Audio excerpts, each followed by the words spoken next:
public meet private. You see, the thing about democracy, and this is why it's so central to everything we must say, is that democracy transferred power from the marketplace to the polling station. You didn't have to be rich to get a medical treatment.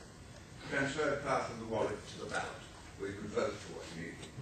And what's happening now is that power is being transferred back from the market, from the ballot to the wallet, from the polling station. And even the Tories, I heard Michael Gove the other day say, royal privatisation was a failure. You see that?